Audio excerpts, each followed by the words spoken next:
Dear friends, brothers and sisters, my name is Dr. Bajwa. I'm an emergency physician working on the front lines in Canada. I'd like to share with you what's happening on the hospital front, something that most people right now are not seeing, and I hope to God they never see.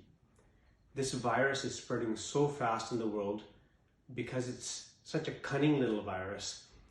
Most viruses are either spread quickly, like the flu, or they're serious, like SARS. But this one is both. One of the main reasons why it's spreading like fire is because it starts to spread even before you know you have it. I might be spreading the virus right now and not even know it until I get sick tomorrow or the next day. The numbers that you see in the media are not accurate. They show only the people who have been tested that are positive. There are so many more people out there who have it, who are spreading it, and we don't even know about them because they haven't been tested. Canada is doing a pretty good job. We've recently increased our testing in the past few days, but it's going to get a lot worse. The healthcare system, the workers, are doing the best we can. I might sound like an alarmist, but I can live with that.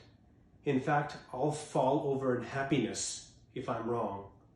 I'm just trying to stress the importance of what public health is trying to tell us.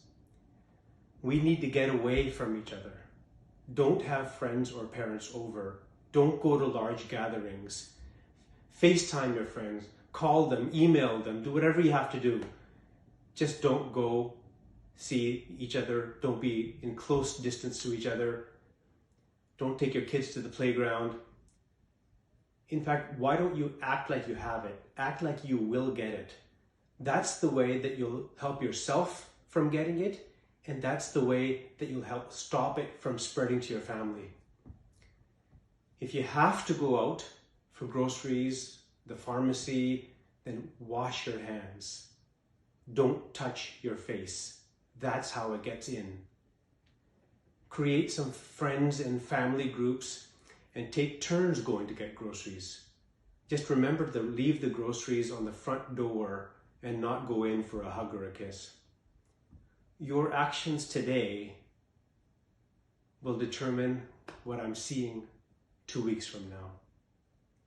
We can handle many sick patients, but there's a limit. After that, well, I'd rather not say. We can get more ventilator machines, but who's going to run them?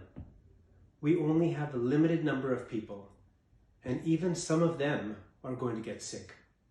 We don't have the time to train new ones, so we've already asked retired doctors, nurses, and other healthcare workers to come back from retirement to help us. But even that's not going to be enough. I cannot say it enough. Social distancing, staying home, washing your hands. This is what's going to get us through this tough time, not some magic medicine or vaccine. They are going to happen sometime in the future. If we can all do this together, then this disease will hit us like a small hurricane and pass with some moderate damage. If we don't do this, then a tsunami is coming. We all have to remember that all of humanity is suffering right now. The virus doesn't care what color your skin is, how much money you have. We're all in this together. We'll pull through this together. The worst thing that could happen is that you did it for nothing. But the odds are that's not true. When you show up at my emergency room door, I promise to do what I can for you.